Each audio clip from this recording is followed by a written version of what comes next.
I'd have apologized for the Lateran Pact with Mussolini, myself, also the first treaty ever signed by that fascist dictator. The Lateran Accords of 1929 were not the first treaty signed by Mussolini after he had become a dictator. A few preceded it, such as the Locarno Treaties of 1925, signed with France and Great Britain, the Italo-Yemeni Treaty of 1926, the Italo-Ethiopian Treaty of 1928. Well done, Intelligence Square, for continuing to spread this misinformation on your platform. We turn to the Pulitzer Prize winner David Kertzer, and once again, I'll acknowledge his work, The Pope and Mussolini, is very well done and warrants a more careful and reasoned response than Hitchens' emotional rant. For the record, I thought this was the strongest of the 3 books of Kertzer's I've read, both in argument and readability before my deeper research began. It still might be, but the first half of The Popes Against the Jews is very strong on its own, and I have a lot of problems with the entirety of this one. I will only speak on Kertzer and the Italian case, which I think is the strongest to be made in terms of Catholic alliance with fascism. I may also address the Vatican relationship with the Nazi regime and Franco in Spain another time. Father Tiso and the Ustache regime are better addressed with World War II in general, and I'll be working on that video as well. With this video, I want to make a point of the severity of Kertzer's errors. Wendy E. Schneider gives these 7 tenets of what makes an objective historian. The historian must treat sources with appropriate reservations. The historian must not dismiss counter-evidence without scholarly consideration. The historian must be even-handed in treatment of evidence and eschew cherry-picking. The historian must clearly indicate any speculation. The historian must not mistranslate documents or mislead by omitting parts of documents. The historian must weigh the authenticity of all accounts, not merely those that contradict their favored view, and the historian must take the motives of historical actors into consideration. I would submit Kertzer fails all of these tenets at least once throughout his book. I will be proving this throughout the video, but this does not change my recommendation of The Pope and Mussolini. Despite my complaints, I don't think there's a better book in English that gives a scholarly treatment to this time period. A good example of Kertzer violating the above principles would be the chapter Assassins, Pederasts, and Spies. In this chapter, Kertzer documents an attack on a high-ranking Vatican official named Tacchi Venturi in 1927.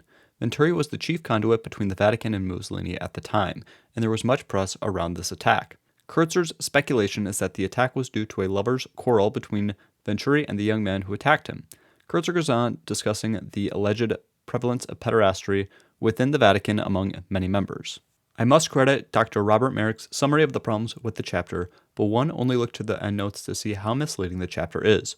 For one, Kertzer is relying primarily on Mussolini's unnamed secret informants. Kertzer himself acknowledges in the endnotes how these informants often had scores to settle, and their testimony should be taken with a grain of salt. A few endnotes from Kertzer in this chapter. Whether Tacchi Venturi had actually had an affair or a sexual liaison or had sexually abused a boy or young man remains in the realm of speculation. The evidence, while tantalizing, is far from conclusive. Copious grains of salt are required in interpreting these fascinating, newsy, gossipy, and unreliable reports, for its author had many axes to grind. As I mentioned, the identity of the noted Vatican informer remains a mystery.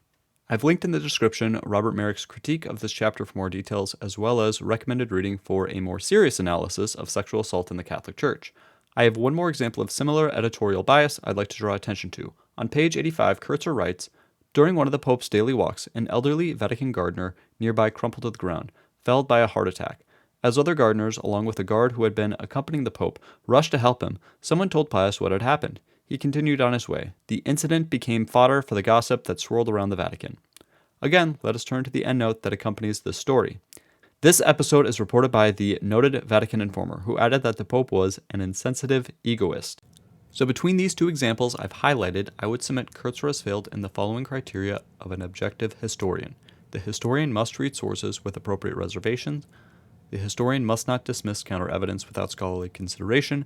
The historian must be even-handed in treatment of evidence and eschew cherry-picking. The historian must clearly indicate any speculation. The historian must weigh the authenticity of all accounts, not merely those that contradict his view. I'm not going to include these two instances in my overall case and Kertzer failing at most of the criteria. The reason for this is both of these episodes are inconsequential to the overall argument of the Vatican's role in the rise of fascism in Italy. They serve to prime the audience to dislike the characters of the Vatican and be more accepting to their power-hungry roles Kertzer has cast them in. That's not to say there isn't some value in painting a picture of historical figures with anecdotal information.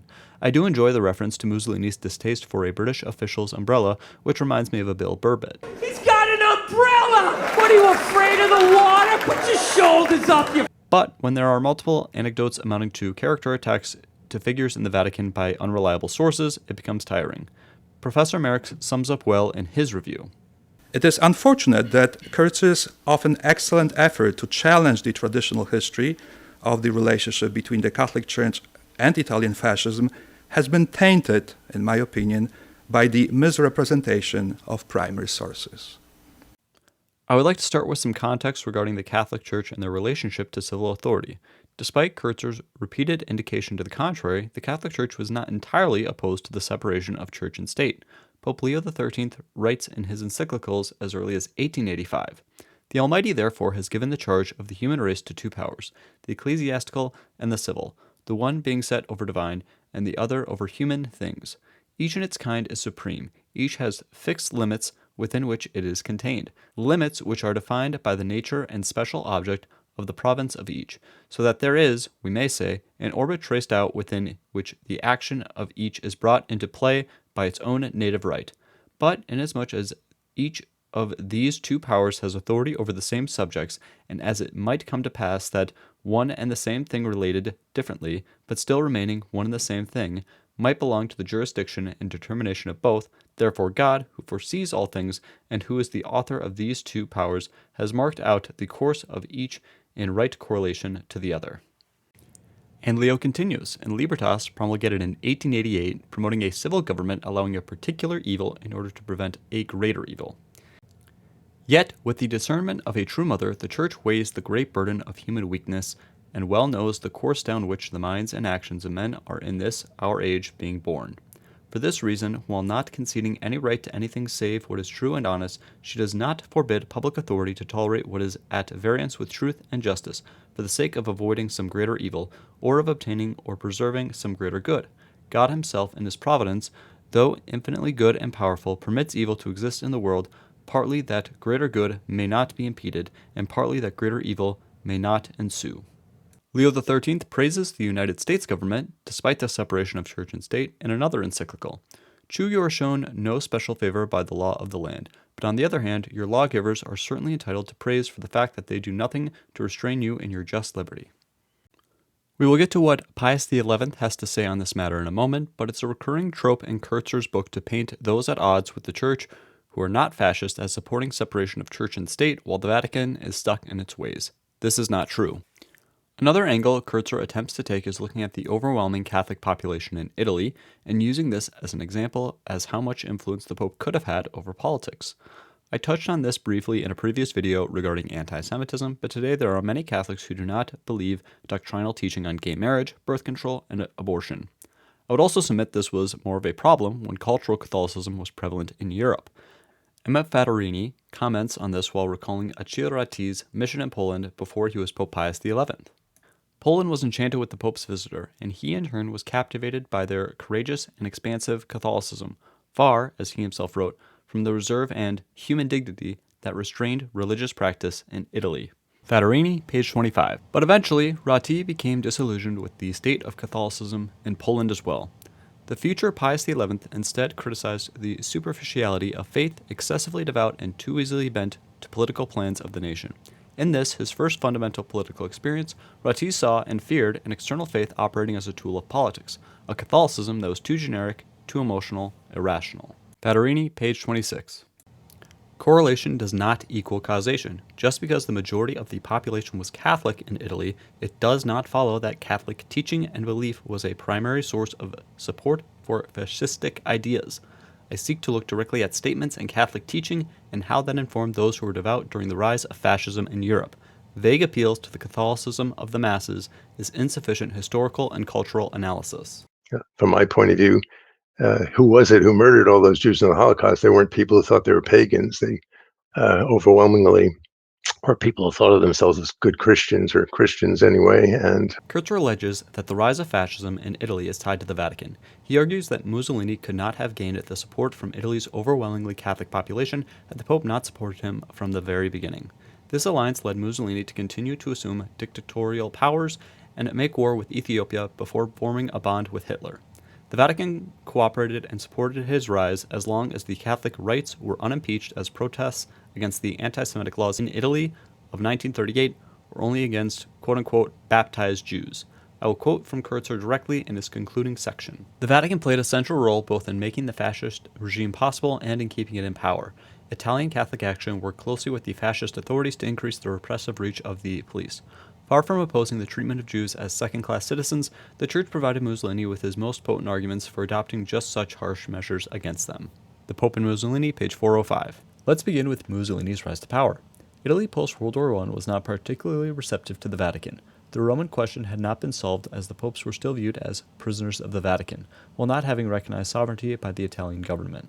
Dating back to Pope Leo XIII in 1878, the popes would not greet Basilica Square after election as protest. That is until Pope Pius XI in 1922, who seemed to realize the need to face the reality of the situation. Mussolini was once part of the growing socialist movement, but turned to a new movement that would become the fascist movement after World War I. Both of these groups shared hostility toward the Catholic Church. To quote Kertzer, in March 1922, priests from the northern region of Manchuria sent a letter to government authorities protesting the fascist beatings of local priests and Catholic activists. The next month, fascists in Bologna assaulted 2 Popular Party city councilors. This is on page 28 of The Pope and Mussolini. Fascism is notoriously difficult to define, and the case of Italy specifically is no exception. Alessandro Tarquini's book on the subject is very good and provides rigorous scholarship to understand fascism as the proponents did at the time, and how the definition shifted in the 20-year period in Italy. She writes in her book, while the nationalists were conservative monarchists, the fascists, despite what many historians have argued, shared in the fight to defend the authority of the state, but had no wish to return to the past. Page 38, A History of Italian Fascist Culture. As counterintuitive as it may seem, fascism was viewed as quote-unquote progressive at the time. Progressive meaning different and new from what had been done historically. Rather than an external divinity guiding authority as was believed in the case of monarchies, the state itself becomes a divine entity. The unofficial philosopher of Italian fascism, Giovanni Gentile, wrote the following about the ideology in 1920. Our thought cannot but be religious, our action cannot but be imbued with a sense of the divine.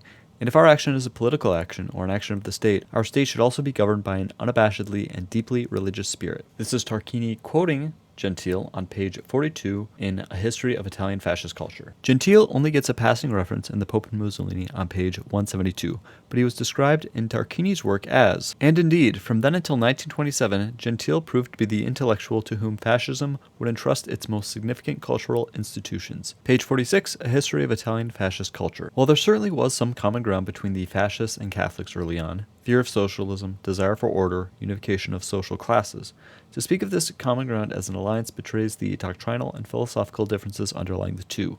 Giovanni Gentile was certainly not a Catholic, and we'll get more into his role as the Minister of Education later. For now, I just want to highlight the difference between Catholic political philosophy and fascism. I will start with the concept of subsidiarity, dating back to Thomas Aquinas and referenced, while not explicitly, throughout Pope Leo XIII's encyclical Rerum Novarum. The concept of subsidiarity makes the point the state should not go do things beyond the scope that is absolutely necessary.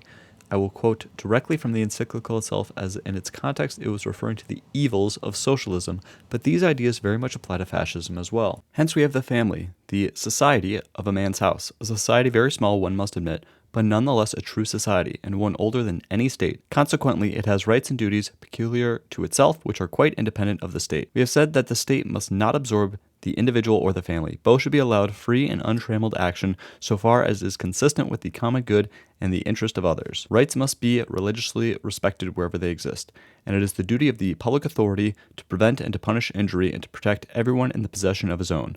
Still, when there is question of defending the rights of individuals, the poor and badly off have a claim to special consideration. All of these quotes are taken from Rerum Novarum, promulgated in 1891 by Pope Leo XIII. Both Mussolini and Gentile are clear that the state is above any individual in fascism.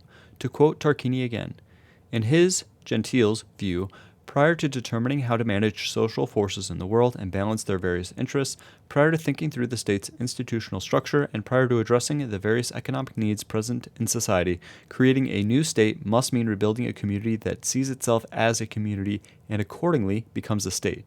In keeping with this idea, he argued that individual rights amounted to nothing more than an illusion that leads us away, quote, from our presumed immediate or natural freedom, and from our sacred, inalienable, and imprescriptible rights, with which we naturally believe or believed we would show up to take our seat at the feast of life. Kertzer is frequently critical of papal statements encouraging obedience to authority under the totalitarian regimes of the 20th century. However, he does not highlight how the violent nature of the fascist squads that rose to prominence prior to Mussolini's appointment as prime minister in 1922 contrasts to these Catholic beliefs. Peter J. Williamson writes in his book, "A sixth critical strand of Mussolini's political thinking was his readiness to base his political power and the power of his fascist followers on organized violence." Page 41, Duce, The Contradictions of Power. And here are some quotes from papal encyclicals prior to Mussolini's dictatorship. Hence come contempt for laws, insubordination of the masses, wanton criticism of orders issued, hence innumerable ways of undermining authority, hence too the terrible crimes of men who, claiming to be bound by no laws, do not hesitate to attack the property or the lives of their fellow men. Pope Benedict XV, 1914. To cast aside obedience, and by popular violence to incite to revolt, is therefore treason, not against man only, but against God. Pope Leo XIII, 1885. On the contrary, there has been born a spirit of violence and of hatred, which, because it has been indulged in for so long, has become almost second nature in many men. Pope Pius XI, 1922. It is very clear that the violent nature of fascism and Catholicism are incompatible. This is a point Kertzer is not interested in acknowledging while discussing the origins of the movements in the local squads. To summarize, it is clear prior to Mussolini taking power, Catholicism and fascism differ in idolization of the state, existence of individual rights, and a violent revolution. I'll move now into the rise of both Pius XI and Mussolini. Pope Pius XI was elected pope in February 1922. Benito Mussolini was made the Prime Minister of Italy in October 1922 after the infamous March on Rome. It's important to note Mussolini was not immediately a dictator upon becoming the Prime Minister. Kertzer writes, although there were only 35 fascist deputies at the time, 316 members voted in his favor. Former Prime Minister Giovanni Giolitti and other members of the political establishment still believe they should use Mussolini to destroy the socialists while retaining ultimate control themselves. Pages 34 and 35 of The Pope and Mussolini. Mussolini was seen as someone who could be worked with among the non-fascists as well. It was not a Catholic endorsement that led to his appointment as Prime Minister. Peter J. Williamson writes in his book, Duce, "The government, for various reasons, including fear of civil war, concerned certain authorities would not act against the fascists, a rather benign view of Mussolini as someone with whom business could and maybe should be done, and a strategy based on seeking out compromise and tolerating violence, never adopted a clear-cut response to the insurrection, reflected in its inadequate preparations." Page 67, Duce, The Contradictions of Power. Kertzer follows up by criticizing the Vatican newspaper La Civiltà Cattolica support for Mussolini and fascism. He writes, while La Civiltà Cattolica would continue to denounce episodes of fascist violence aimed at Catholic organizations, it would never again denounce Mussolini or fascism. Quite the opposite. The journal would work on the Vatican's behalf to legitimate fascism in the eyes of all good Catholics, in Italy and beyond. Page 48, The Pope and Mussolini. The Church had long been accused of being subversive to secular governments. The KKK in the U.S. was concerned about the international influence of Jews and the Vatican. Many encyclicals advocating for obedience to legitimate authority were written in response. The Church preferred to work for the common good with governments that were not openly hostile toward the Church. Kertzer again avoids many unfavorable excerpts to the ideas of fascism from encyclicals given throughout Pius XI's papacy, such as Ubi Arcano. Kertzer writes of Pius's first encyclical issued just a few months after Mussolini took power. He lamented attempts to take Jesus Christ out of the schools and out of the halls of government. He bewailed women's lack of propriety in, quote, the increasing immodesty of their dress and conversation and by their participation in shameful dances, end quote. The notion that, in turning away from the Church, society was advancing, he warned, was mistaken. Quote, in the face of our much-praised progress, we behold with sorrow society lapsing back slowly but surely into a state of barbarism, end quote. He belittled the new League of Nations, on which so many in Europe were pinning their hopes for peace. Quote, no merely human institution of today can be as successful in devising as set of international laws which will be in harmony with world conditions as the Middle Ages were in the possession of that true League of Nations, Christianity, end quote. The Pope and Mussolini, page 49. Where to begin with this summary? I'll start by saying there are violations of 3 of the 7 tenets of an objective historian in this passage alone. There's nothing in the endnotes that undercuts these violations either.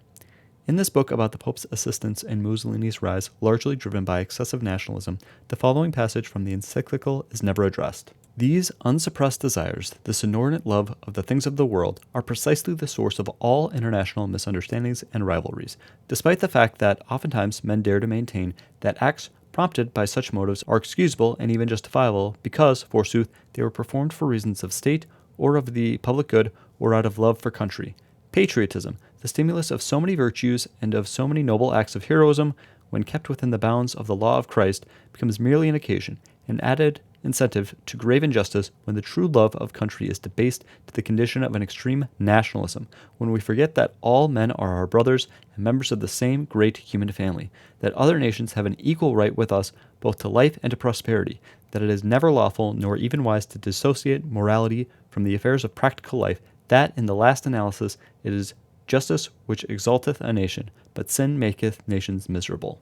This is paragraph 25 in Ubi Arcano, promulgated in 1922. I submit this is a dismissal of counter-evidence without scholarly consideration. Kertzer is also being misleading by omitting parts of the document. Let's review Pius XI's criticism of the League of Nations. I will quote directly from the encyclical. Nor has this illusory piece, written only on paper, served as yet to reawaken similar noble sentiments in the souls of men. On the contrary, there has been born a spirit of violence and of hatred, which, because it has been indulged in for so long, has become almost second nature in many men. Paragraph 20, Ubi Arcano. The point Pius XI is making is not that the League of Nations is inherently bad. It's that there is still underlying hatred and animosity despite the treaties. Did the Munich Agreement actually achieve peace for our time in 1938, or were there still unresolved political problems despite it being written on paper? I would also submit Kertzer fails to account for the motives of historical actors in this case. Kertzer writes, the notion that, in turning away from the Church, society was advancing, he warned, was mistaken. In the face of our much praised progress, we behold with sorrow society lapsing back slowly but surely into a state of barbarism. Pius XI wrote, whence it is that the nations of today live in a state of armed peace, which is scarcely better than war itself, a condition which tends to exhaust national finances, to waste the flower of youth, to muddy and poison the very fountainheads of life, physical, intellectual, religious, and moral. This is in paragraph 11 of Ubi Arcano. Pius XI seemed deeply concerned about the prospect of future warfare and the resulting carnage. One could also make the case Pius XI had in mind the ideas of scientific racism and eugenics, although they aren't explicitly referenced in this particular encyclical. But to scoff at the idea of Pius XI's concern about a descent into, quote, barbarism, end quote, in 1922, when we know of the evils present in the Second World War, feels a bit uncharitable to say the least, and does not factor in the motives of Pius XI. I'll close this point quoting Emma Federini in her much less polemical work. The fundamental idea behind Ubi Arcano is the centrality of the individual and humanity as a unitary whole. Neither nationalism nor class struggle contain this sense of humanity in its wholeness. This is page 30 of Hitler, Mussolini, and the Vatican. Kertzer follows this up with another example of not taking historical actors' motivations into account. He writes, he, Mussolini, would restore the privileges that the Church enjoyed before Italian unification. He ordered crucifixes to be placed on the wall of every classroom in the country, then in all courtrooms and hospital rooms. He required that the Catholic religion be taught in elementary schools. Page 50, the Pope and Mussolini. Giovanni Gentile is not mentioned as Minister of Education and seemed a significant contributor to this decision, according to Alessandro Tarquini. In the elementary schools which children entered at age 6, the most significant change was the introduction of Catholicism. Starting in the early 20th century, the philosopher had argued that despite their many limitations, parochial schools knew how to, quote, inculcate, end quote, their students with the principles of faith and predispose their souls to accept absolutist principles. This is why, in 1923, he decreed that religion be taught not by clerics in the form of catechism, but rather by elementary school teachers in cooperation with local religious authorities and the superintendent, and that it not factor into the overall evaluation of a student's progress. Page 44, A History of Italian Fascist Culture. The education of the youth in religious studies was a cynical ploy to allow for worship of the state down the road. There likely was some consideration to the political capital gained from it, but the motive was much more aligned with Gentile's attitude toward the state being the religion of the future. Kertzer goes on to write about how Mussolini very nearly lost power in 1924 after the assassination of Giacomo Matteotti. Matteotti was a socialist anti-fascist politician who spoke out against the 1924 elections as being unjust. He was murdered by fascist thugs afterward, possibly on the orders of Mussolini himself, and the popularity of fascism took a hit for a time. Again, I turn to the difficulty of defining fascism at this point. As Kertzer points out, socialism had been condemned by the Church dating back to the encyclicals in the 19th century. This was easier to do as the underlying philosophy was laid out by Karl Marx. Fascism didn't really have a philosophy like that at any point strategically. This was used to the party's advantage and allowed for a large coalition to be built under it. Fascism was both traditional and modern, defended the bourgeoisie and proletariats, appealed to Catholics and Jews alike. At first, we'll get to that. So when the choice came between aligning with the fascist or the socialist, Pius preferred the stability the fascists seemed to offer compared to the fundamental problems inherent in socialism. The fact that opponents of Mussolini at the time were too disorganized and fractured to make a strong challenge to Mussolini speaks to the instability that would have occurred had Mussolini fallen at the time. Fascism, as we would define it today, would have been very clearly denounced by the Church, but not as it was defined in 1924. Getting to the end of 1925, as the dictatorship truly begins to take shape, Pius XI issued Quas Primas. Kertzer misrepresents Pius XI once again as he writes on page 84, like popes before him, he denounced the French Revolution as the origin of much evil, spreading harmful notions of the rights of man. He concluded by warning that, quote, rulers and princes are bound to give public honor and obedience to Christ, end quote. Those who failed to heed these words faced a terrible end, for Christ, quote, will most severely avenge these insults, end quote. The Pope used the encyclical to announce a new church holiday, Christ the King, designed to combat what he saw as the great plague of modern times, the spread of secularism. Page 84, the Pope and Mussolini. Several problems here. Once again, Kertzer ignores the condemnation of nationalism in the encyclical. We lamented these in the encyclical Ubi Arcano. We lament them today. The seeds of discord sown far and wide, those bitter enmities and rivalries between nations, which still hinder so much the cause of peace, that insatiable greed which is so often hidden under a pretense of public spirit and patriotism, and gives rise to so many private quarrels, a blind and immoderate selfishness, making men seek nothing but their own comfort and advantage, and measure everything by these. Paragraph 24, Quas Primas. One might think such warnings against excessive patriotism would be relevant in a book about the Vatican's relationship with fascism, but I guess Kertzer doesn't. I submit that Kertzer is cherry-picking and removing key context from the document. 3 days after the encyclical was promulgated, Pius XI spoke about the Church defending individual rights in a consistory. There are undoubtedly certain rights of freedom that the Church, by reason of its ministry, cannot help but protect and vindicate.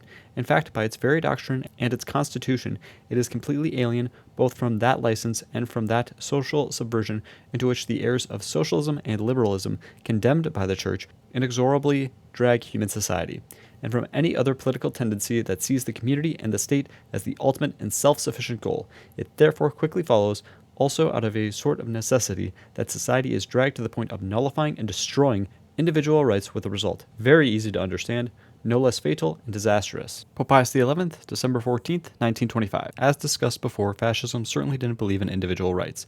I would submit Kertzer here is not taking into consideration the motives of the person he is studying regarding how the French Revolution didn't end great for the religious who were executed. On the point regarding the spread of secularism, I want to point out Pius XI's reaction to Chile's 1925 decision to separate church and state constitutionally. First of all, the Republic of Chile, with which in the past there were and still are excellent relations on the part of the Holy See. It has decided, it seems, to establish a regime of separation. Such a regime does not correspond at all to the doctrine of the Church, nor to the nature of men and of civil society as affirmed in the light of the Catholic faith.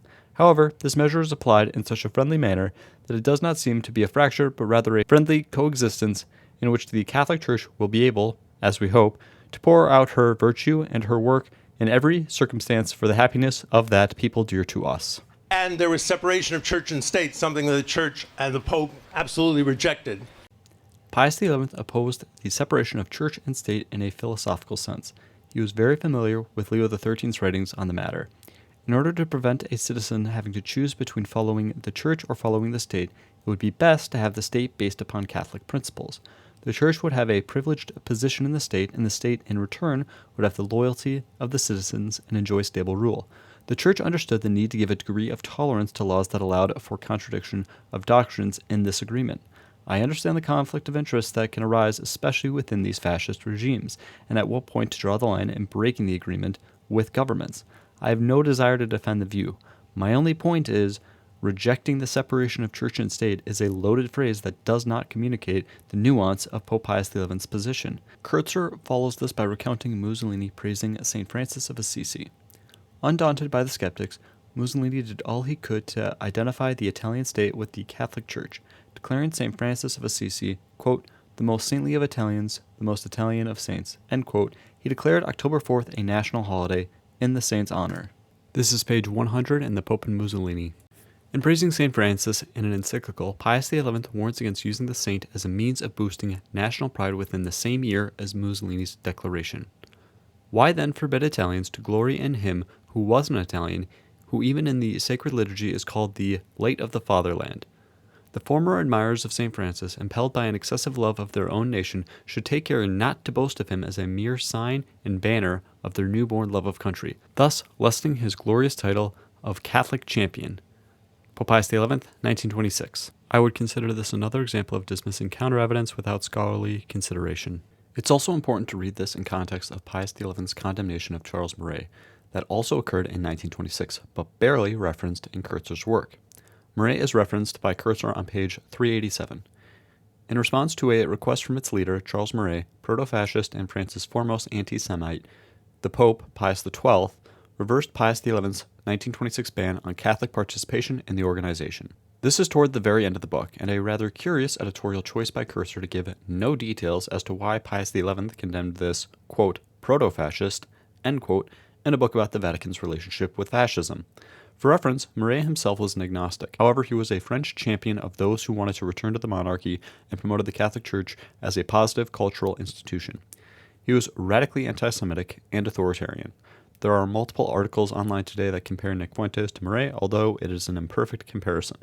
I'll refer to Emma Fattorini this time around and her 2007 book that is referenced by Kertzer as well. The situation changed in 1925, not so much because of the pressure applied by the French government, tired of the constant attacks of Action Française, but for basically religious reasons and concern about the negative influence Maurras and Daudet were having on the French and Belgian youth. This is on page 33 of Hitler, Mussolini, and the Vatican. Fattorini is also of the opinion this condemnation served as a warning for Mussolini. She continues, "The excommunication then was politically significant only in a general sense, for example as a warning to Mussolini. That interpretation finds support in the consistorial allocution of the 20th of December 1926. Our words may find utility and application outside of the borders of France." This is on page 35, Hitler, Mussolini, and the Vatican. Jacques Prévost, whom Kertzer cites for his source on this matter, seems to endorse this view in a 1996 article as well. In this sense, it is not illegitimate to interpret the condemnation of the Action Française and the firmness with which it was maintained by Pius XI as an indirect warning to the fascist regime. Pius XI, moreover, let's be understood. Mussolini seems to have been aware of this when, reasoning like Maurras, he reproached the Pope for preferring, quote, the poison to the antidote that he offered him, end quote. And one more quote from Fattorini on this before getting to what Pius XI himself said on this matter. As Pietro Scopola has observed, the papal allocution condemning Action Française on the 14th of December 1926 has too often been interpreted as a simple tactical concession to the French government intended to aid the revival of diplomatic relations following the tempestuous break at the beginning of the century. It formed instead an essential part of Pius XI's worldview.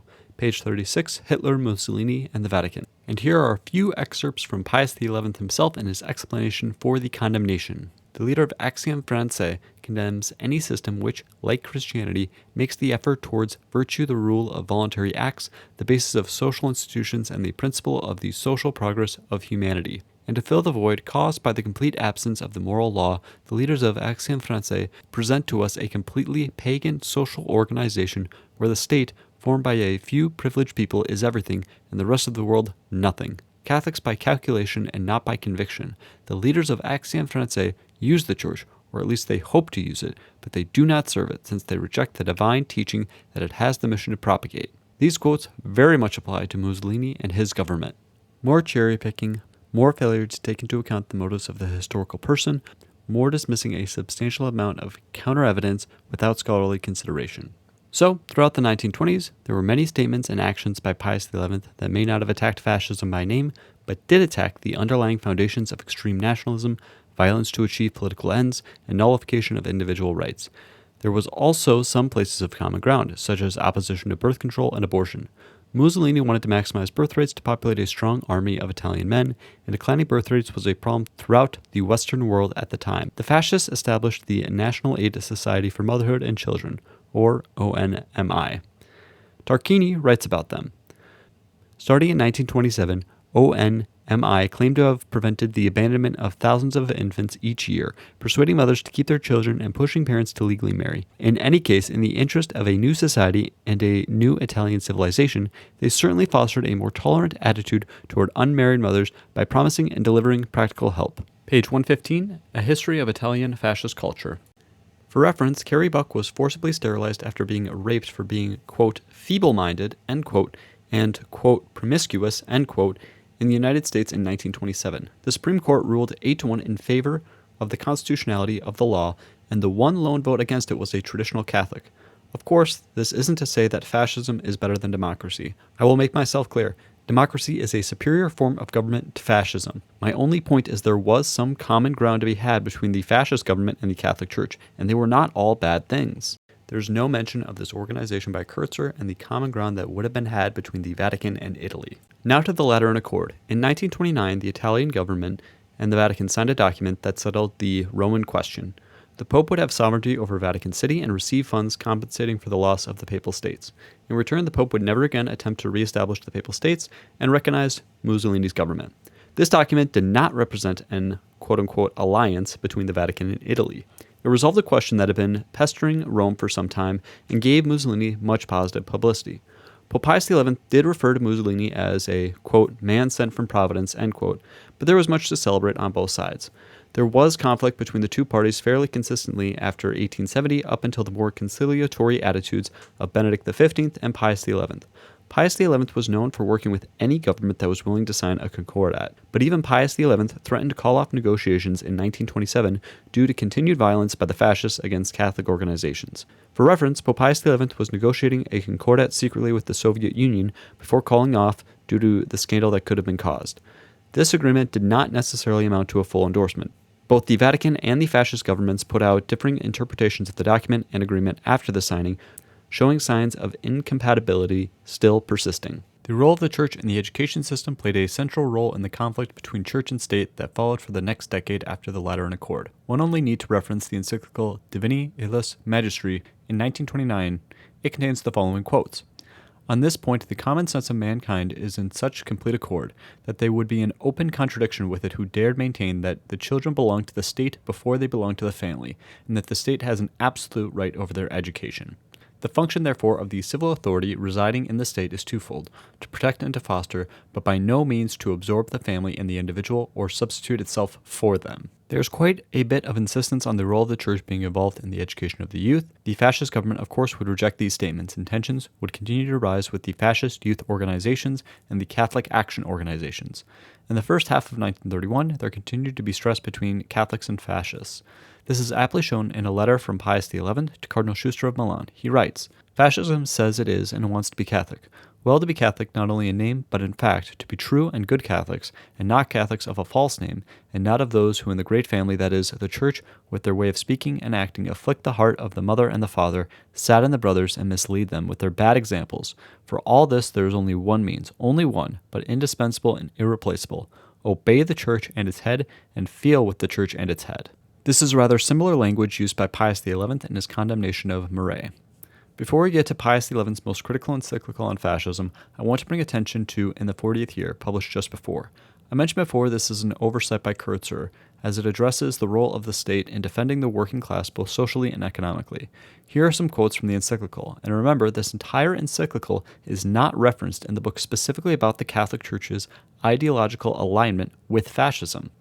When we speak of the reform of institutions, the state comes chiefly to mind, not as if universal well-being were to be expected from its activity, but because things have come to such a pass through the evil of what we have termed individualism, that, following upon the overthrow and near extinction of that rich social life which was once highly developed through associations of various kinds, there remain virtually only individuals and the state. This is to the great harm of the state itself, for, with a structure of social governance lost, and with the taking over of all the burdens which the wrecked associations once bore, the state has been overwhelmed and crushed by almost infinite tasks and duties. The supreme authority of the state ought therefore to let subordinate groups handle matters and concerns of lesser importance, which would otherwise dissipate its efforts greatly. Thereby the state will more freely, powerfully, and effectively do all those things that belong to it alone, because it alone can do them, directing, watching, urging, restraining, as occasion requires and necessity demands. Therefore, those in power should be sure that the more perfectly graduated order is kept among the various associations in observance with the principle of subsidiary function. The stronger social authority and effectiveness will be the happier and more prosperous the condition of the state. The function of the rulers of the state, moreover, is to watch over the community and its parts, but in protecting private individuals and their rights, chief consideration ought to be given to the weak and the poor. There were those who would cherry-pick this encyclical to make it seem as if it did support fascism. Ballerini makes this point as well in her work. In this latter document, the Pope praised fascist corporativism, with its emphasis on class collaboration and the repression of socialist organizations as a model in keeping with Catholic social doctrines. Page 168, Hitler, Mussolini, and the Vatican. In reality, these corporations in the fascist system had no authority outside of Mussolini, as he wanted. Peter J. Williamson writes, Mussolini took care to make the figure of the head of government the keystone, the true center of the powers of that little corporatist arrangement. Page 170, Duce. While Mussolini would certainly market the corporatist ideas as revolutionary, in practice they had not much to do with the Catholic idea. In the Catholic idea, labor and capital would be brought together through the government, where the government would be able to successfully defend the interests of the working class while still respecting private property. The fact this entire encyclical is omitted results in a failure of not taking into account motives of historical figures and dismissing counter-evidence without scholarly consideration. Let's turn now to Pius XI's most famous encyclical regarding Italian fascism, We Have No Need, issued less than 2 months later in June of 1931. This is how Kertzer summarizes the encyclical. But even as he lashed out, the Pope was careful to distinguish between good fascism, that which recognized the Church's rights and followed its precepts, and bad fascism, which did not. By protesting the harm that was being done to the Church in Italy, the Pope argued, we believe that we have at the same time done good work for the fascist party itself and for the regime. Page 161, The Pope and Mussolini. I will quote the encyclical directly. A conception of the state which makes the rising generations belong to it entirely, without any exception from the tenderest years up to adult life, cannot be reconciled by a Catholic either with Catholic doctrine or with the natural rights of the family. It is not possible for a Catholic to accept the claim that the Church and the Pope must limit themselves to the external practices of religion, such as Mass and the sacraments, and that all the rest of education belongs to the state. But, in sad contrast with the manner of acting of these officials, how many acts of brutality and of violence there have been, even to the striking of blows and the drawing of blood. How many insults in the press, how many injurious words and acts against things and persons, not excluding ourselves, have preceded, accompanied, and followed the carrying into effect of this lightning-like police order, which in many instances, either through ignorance or malicious zeal, was extended to include associations and organizations not contemplated in the superior orders, such as the oratories of the little ones and the sodalities of the children of Mary. And here we find ourselves confronted by a mass of authentic affirmations and no less authentic facts, which reveal beyond the slightest possibility of doubt the resolve, already in great measure actually put into effect, to monopolize completely the young from their tenderest years up to manhood and womanhood for the exclusive advantage of a party and of a regime based on an ideology which clearly resolves itself into a real pagan worship of the state, the statolatry which is no less in contrast with the natural rights of the family than it is in contradiction with the supernatural rights of the Church. Again, recall the similar language from the condemnation of Charles Maurras previously. Kertzer omits that previous condemnation and instead is critical of the fact the regime of Mussolini is not condemned. The lack of condemning the regime as such is due to the difficulty in defining fascism. Depending on when you ask and who, you would get very different answers in the Italian regime alone. Tarquini writes about a more modernist proponent of fascism being critical of the Church. When in 1931, Pope Pius XI issued an encyclical defending Catholic action after the skirmishes between the government and the Church, Ricci did not miss the chance to launch an attack on the Catholics and explain the nature of his anti-Christian stance. This is page 133, A History of Italian Fascist Culture. Ricci was an author who believed in fascism through and through, but did not believe fascism had any room for Christian, let alone Catholic beliefs. Of course, one could also find clergy in the opposite boat. I submit this is the reason why the regime itself was not condemned, as it was very easy to read into what the regime truly was what one desires. Kertzer goes on to write about how this was a loss as Catholic action was unable to operate outside of spiritual matters, and were unable to host their previously popular sporting leagues and events. However, Robert Van Tresca writes in his review of Lucia Assisi's work, drawing on the work of the historian Renato Moro, Assisi demonstrates that Catholic Action's youth wing, the very target of fascism's totalitarian ambitions, actually emerged from the crisis stronger, with a more effective organizational structure and presence in civil society. So it was that under the guise of offering religious guidance and assistance, for example, various Catholic youth initiatives were extended to fascist organizations. One might say, in other words, that the survival and reinforcement of a seemingly apolitical Catholic action actually opened the door to a certain Catholicization of fascism in Italy, rather than the other way around. This is Robert Van Tresca in the Journal of Modern Italian Studies, Volume 21. Despite losing the conflict by not being able to maintain popular activities, Catholics had a much more defined sphere of influence that was expanded within the fascist state rather than the other way around. This is an important note to mention as we approach discussing the Italian racial laws. I turn to other encyclicals and statements by Pius XI published before the invasion of Ethiopia. Men who in every nation pray to the same God for peace on earth will not kindle flames of discord among the peoples. Men who turn in prayer to the divine majesty will not set up in their own country a craving for domination, nor foster that inordinate love of country, which of its own nation makes its own God. Men who look to the God of peace and of love, who turn to him through the meditation of Christ, who is our peace, will never rest until finally that peace which the world cannot give comes down from the giver of every good gift on men of goodwill. This is Caritate Christi compulsi, promulgated in 1932 by Pope Pius XI. Universally known is the fact that the Catholic Church is never bound to one form of government more than to another, provided the divine rights of God and of Christian consciences are safe. She does not find any difficulty in adapting herself to various civil institutions, be they monarchic or republican, aristocratic or democratic. Dilectissima Nobis, promulgated in 1933. This last one is important as it's in response to the establishment of a republican government in Spain, replacing the monarchy that was more sympathetic to the Vatican. It reinforces the previous understanding of Pius XI's views on church and state. It is vaguely, though uncharitably, referenced in Kertzer's work.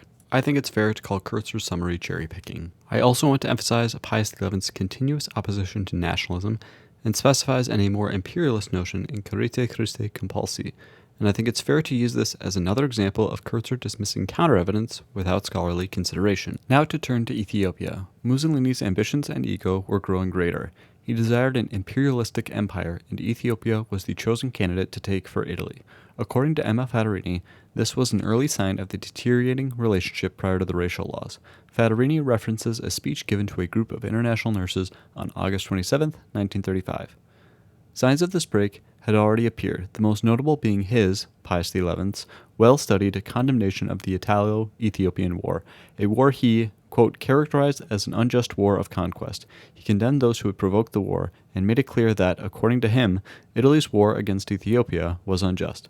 Pages 7 and 8 of Hitler, Mussolini, and the Vatican, quoting Domenico Tardini's diary directly. Kertzer's perspective differs. He writes about Tardini butchering the speech to reduce the impact it would have on the Italian public. However, even he writes, but even the greatly weakened text displeased the acting ambassador. While the fascist press selectively quoted it to demonstrate the Pope's support for the war, outside Italy the remarks, even in expunged form, were being used to argue the Pope opposed it. Page 216, The Pope and Mussolini. No matter what the Pope said, the fascists were either not going to print it or take it out of context, much like poor Lionel Hutz's advertisements. But your ad says no money down. Oh, they got this all screwed up. Kertzer again goes too far in a critique that I think has some merit. He writes on page 229, not since the time of the Crusades had it, the Church, played such a central role in urging Catholics to foreign conquest. Kertzer is on solid ground criticizing the support clergy gave the war. He's not on solid ground with their Catholic faith playing the primary role in that support. Jacques Kornberg, for example, writes of British Catholics urging Pius XI to speak out against the war. Taking the measure of British Catholic opinion, Archbishop Arthur Hensley, head of the Catholic Church in England, wrote from London pleading with the Pope to dissociate himself from Italy's aggression. Page 218, The Pope's Dilemma. Correlation is not causation.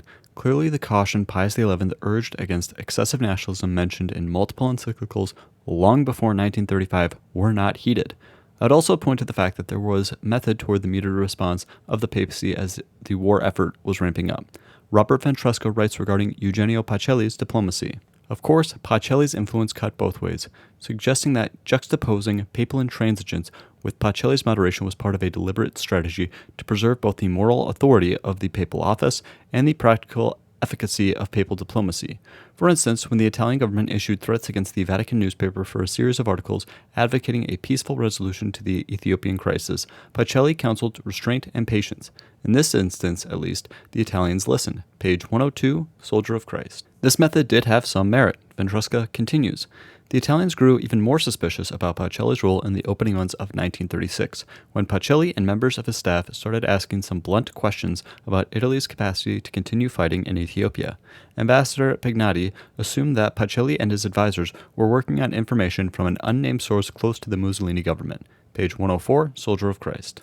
Kertzer has no problem quoting the unknown Vatican informant, but neglects to mention the Vatican was playing that game too against the fascist government. Had the Vatican been more vocal in the opposition to the Ethiopian invasion, this diplomatic pressure would not have the same impact.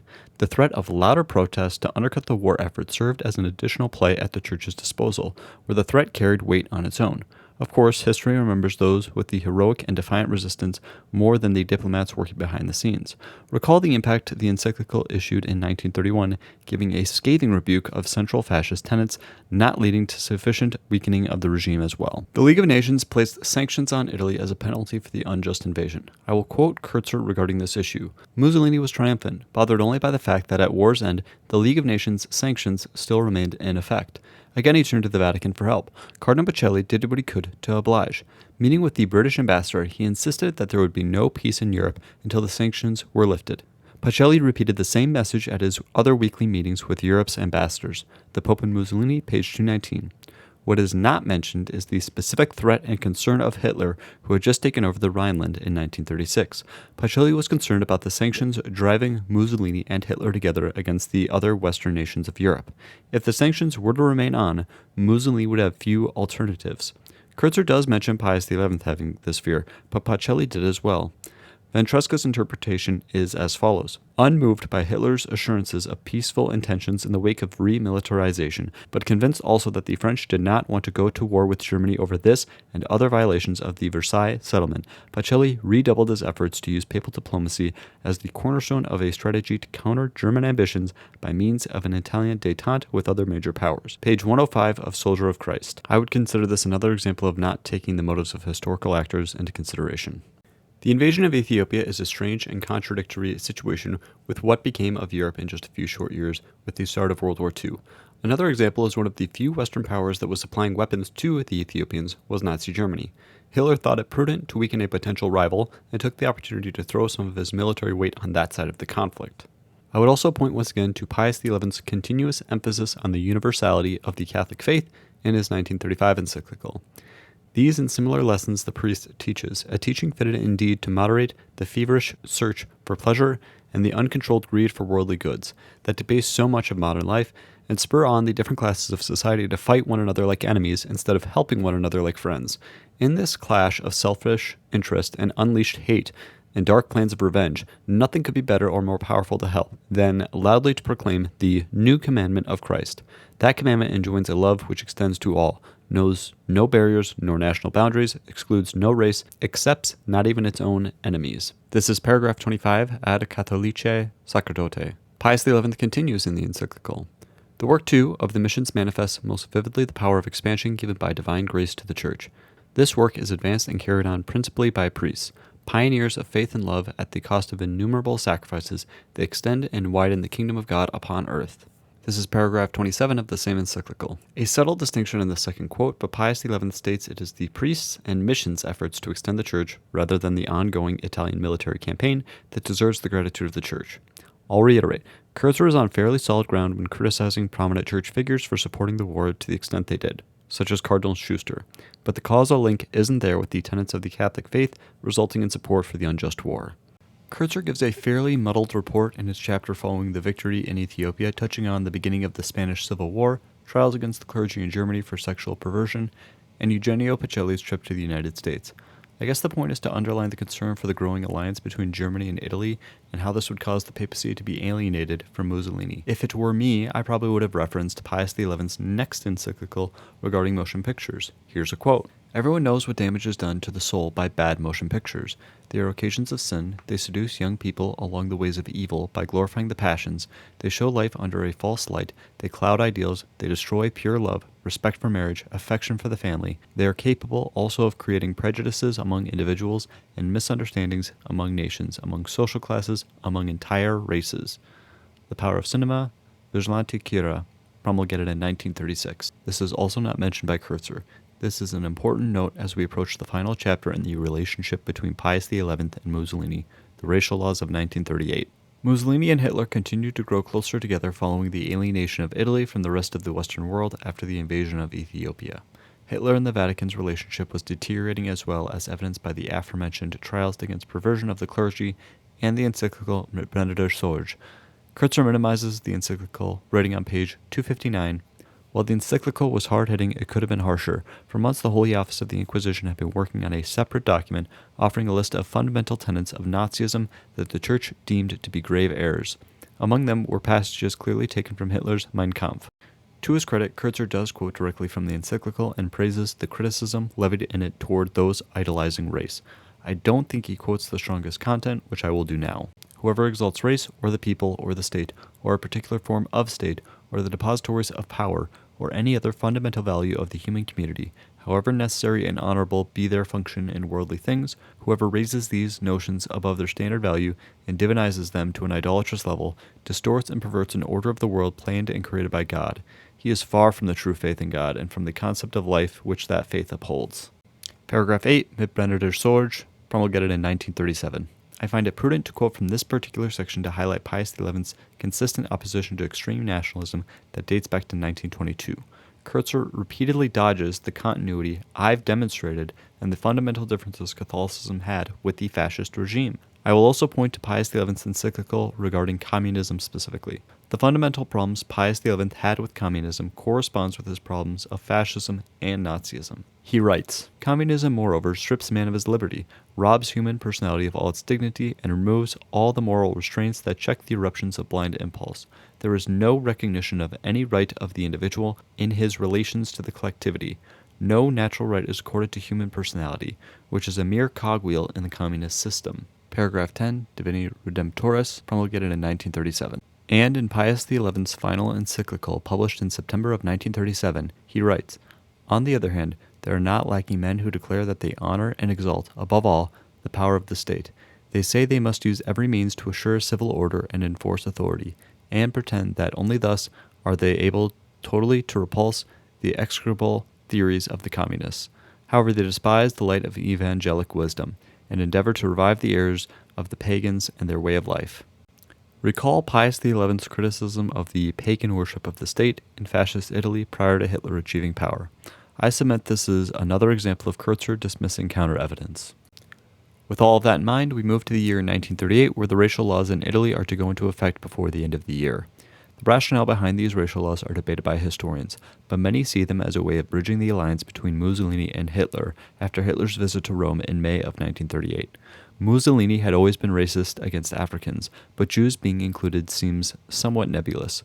Some suggest it's due to Jewish protests against the Ethiopian War, or due to the need, in Mussolini's mind, to have a segment of the population hated by the rest to better unite the nation.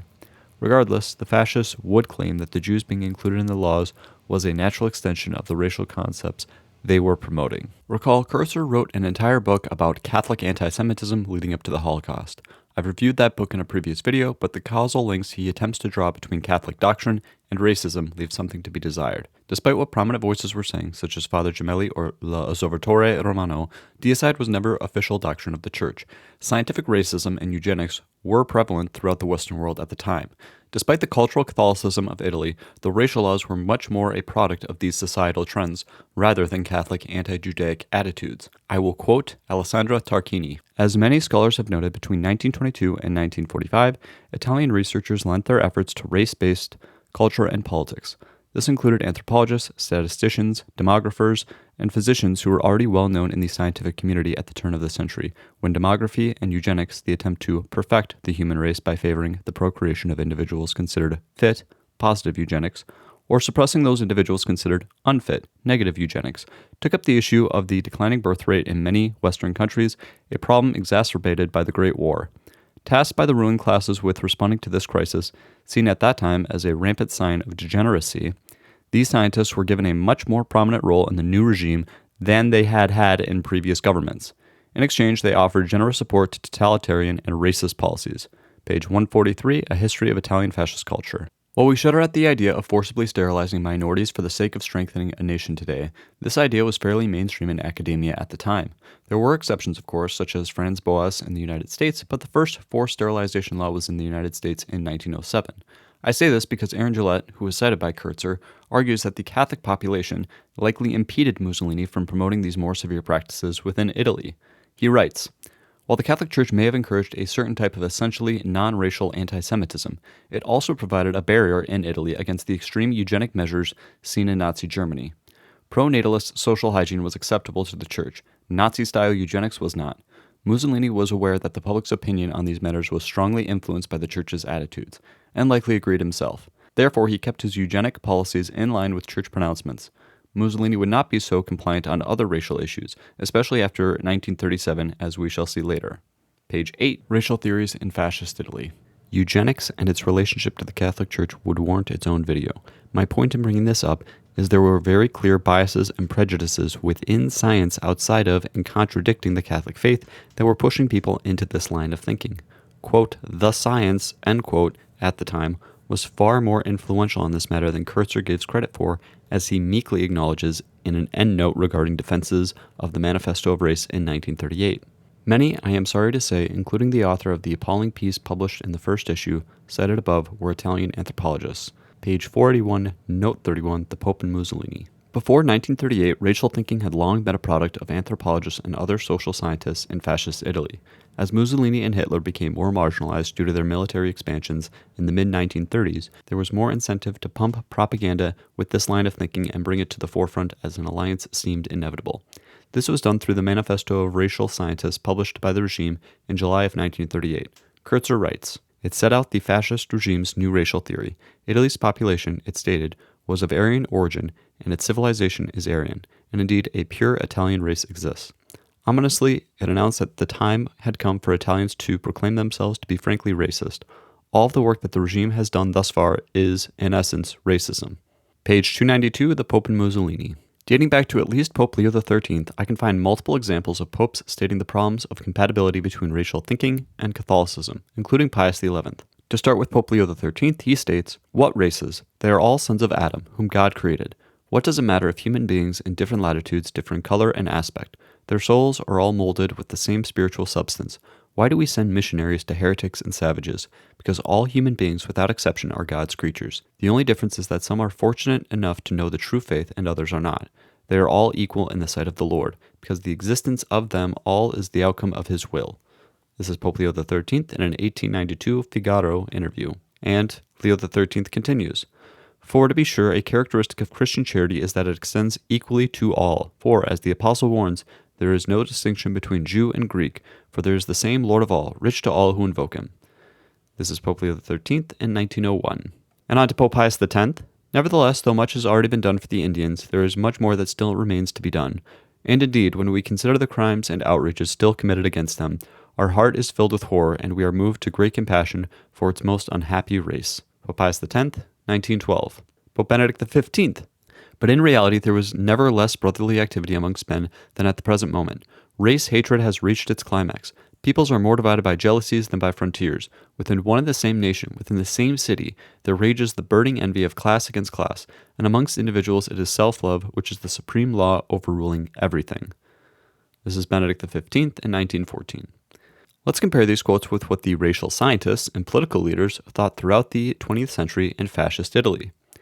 These things, racial history, probably the Catholics don't know, but we know. This is why the racial laws of the empire will be rigorously observed and that all who sin against them will be expelled, punished, and imprisoned. Aaron Gillette, quoting Benito Mussolini on page 58, Racial Theories in Fascist Italy. For the Pope, souls have no color, but for us, faces have color. Gillette, quoting Mussolini, page 57, Racial Theories in Fascist Italy. We have our defects and we are aware of them. They are due for the most part to a minor quantity of less elevated blood mixed in with our own. Gillette, quoting Giulio Cagni, page 62, Racial Theories in Fascist Italy. It is necessary to make a clear distinction between the Mediterraneans of Europe, Western, on one side, and the Orientals and Africans on the other. Gillette, quoting the Manifesto of Race, page 70, Racial Theories in Fascist Italy. It's especially curious given quotes from Mussolini himself. Kertzer would give unsubstantiated statements such as these in his book. Indeed, the Duce was counting on using the Church's own warnings about the Jewish threat to generate popular support for his anti-Semitic campaign. Page 294, The Pope and Mussolini. There's not a footnote for this statement, and in my limited research, I think there's significant evidence to the contrary.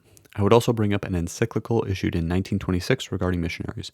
Pope Pius XI writes, Anyone who looks upon these natives as members of an inferior race or as men of low mentality makes a grievous mistake. Experience over a long period of time has proven that the inhabitants of those remote regions of the East and of the South frequently are not inferior to us at all, and are capable of holding their own with us, even in mental ability. This is Pope Pius XI in 1926. This may seem like a fairly obvious point, but in 1926 it was not, especially in fascist Italy. IQ tests were often used as justification for the pseudo-science of race at the time. I will quote Tarquini again. In reality, anti-Semitism was not a defining characteristic of fascist ideology, but racism certainly was, as we can clearly see from the many influential political and cultural figures who eagerly declared their racism in the late 30s. Page 147, A History of Italian Fascist Culture. Kertzer instead focuses the majority of his time talking about the racial laws as it relates to the Jews, going so far as to refer to them as religious laws in at least one interview I saw. Church, they're called racial laws, but from my point of view, they could easily be called religious laws because it's not like they did some sort of genetic testing or as in Germany where they measured people's noses and things. In Italy, it was just a matter of whether you were Catholic or Jewish and whether your grandparents were Catholic or Jewish. None of these authors give that perspective regarding the racial laws, and it's likely Mussolini himself would be insulted by it. Now, it is true that biological racism wasn't particularly popular among Italians. The reason for this is that Italian scientists had a difficult time justifying a, quote, pure, end quote, Italian race, given the diversity in the different regions of Italy. There was a power struggle between the Aryan Nordic camp in the north and the Mediterranean camp in the south of what the true race of Italy was. Gillette does a fantastic job documenting the power struggle in his book. To compensate, race became more a spiritual idea. This is something Mussolini believed in as well, despite his differences with the church. The link between the racial laws and Catholicism relies on Kertzer's dubious understanding of the idea that the Jewish deicide was doctrine of the church until the Second Vatican Council. He does cite a popular Catholic newspaper and Father Gemelli to back this claim up, but both are much less authoritative than the Catechism of the Council of Trent that I cite for this issue. This is a case of Kertzer not weighing the authenticity of all accounts.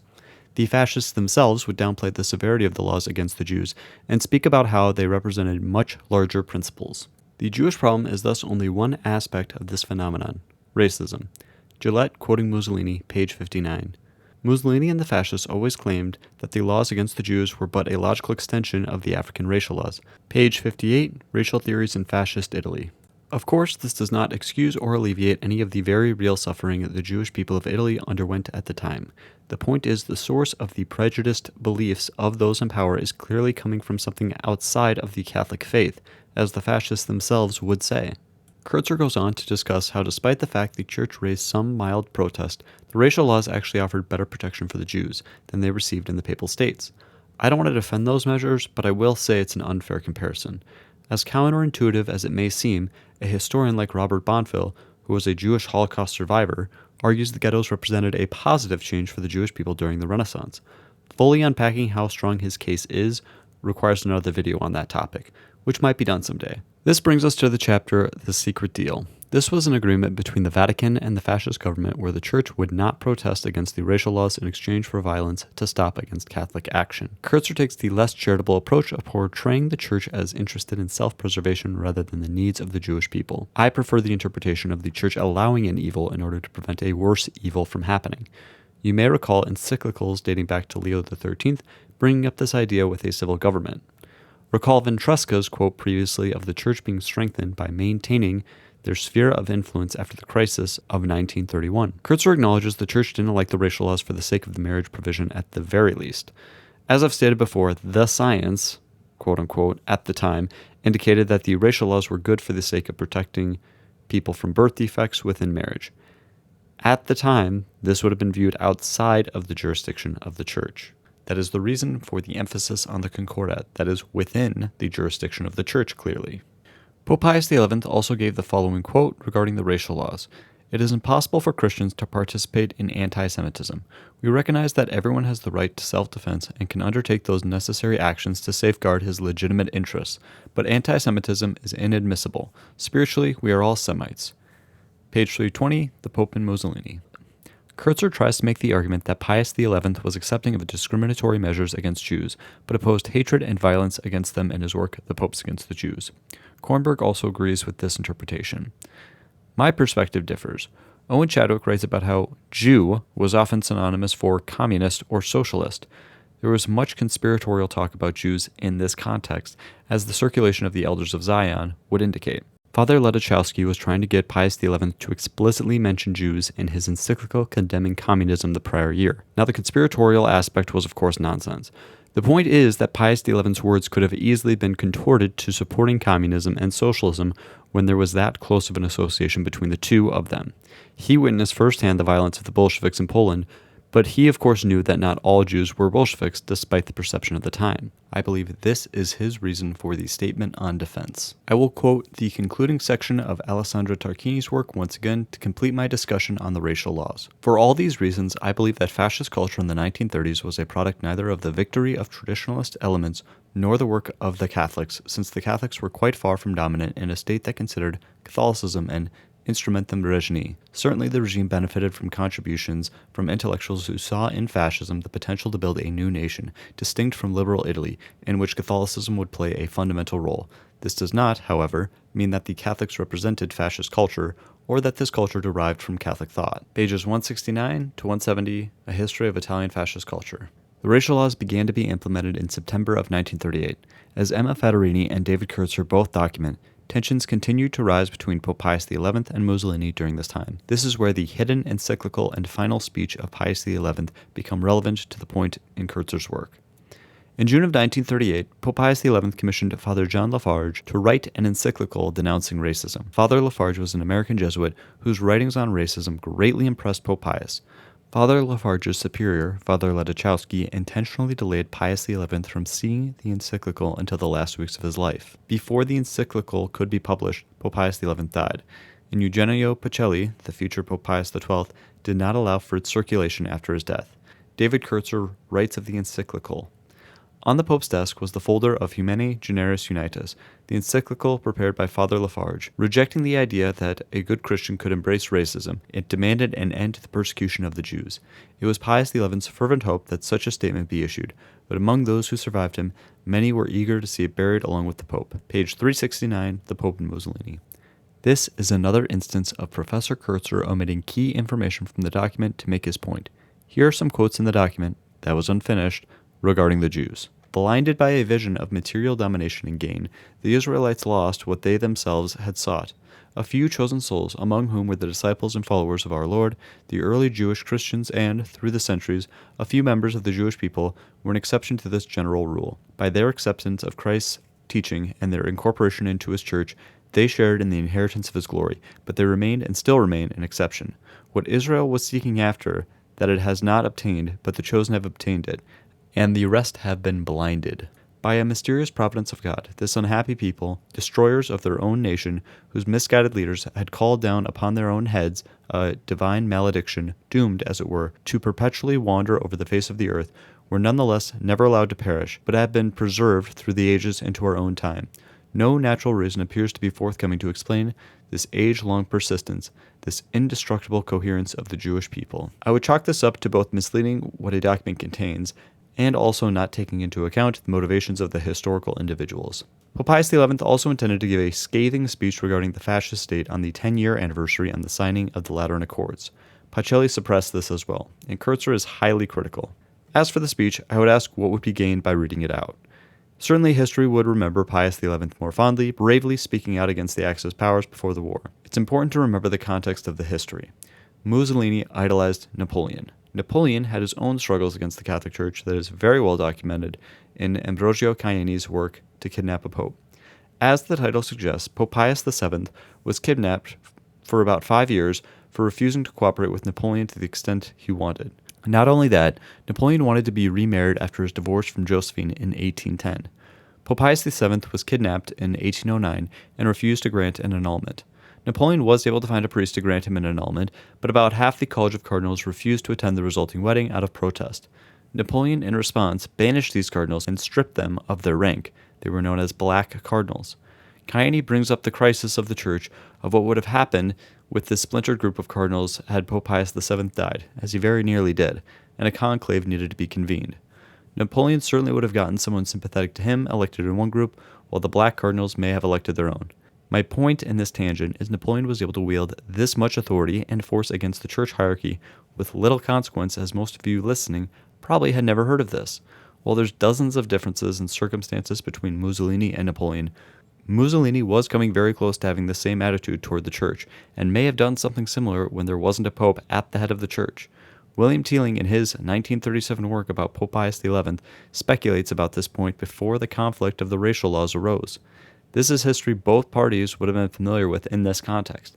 Not taking this context into consideration and offering it as a potential reason for Eugenio Pacelli's action is not excusable. I will get into Pope Pius XII and Kertzer's work on him in another video. There's a lot of reading I need to do before giving my opinion, so it'll likely be a while. To conclude, while Kertzer's produced a unique work of popular history about an important and relevant period for an English-speaking audience, there are serious and significant distortions of the historical record. Rather than relist all of the violations of the objective historian criteria, I have them on your screen for your recollection. For those of you who would like to use that criteria against me, have at it. I would describe myself as neither objective nor a historian. Kertzer doesn't seem particularly interested in the principle of charity when understanding the Catholic position. It has no qualms ignoring or minimizing key pieces of information while inflating the importance of unreliable and unnamed sources to build a narrative that conforms to his agenda. There is good information in the book, and Kertzer is a talented writer. I give a reluctant recommendation, as again it does promote caution when it comes to new political movements that intend to use the Catholic faith rather than embrace it.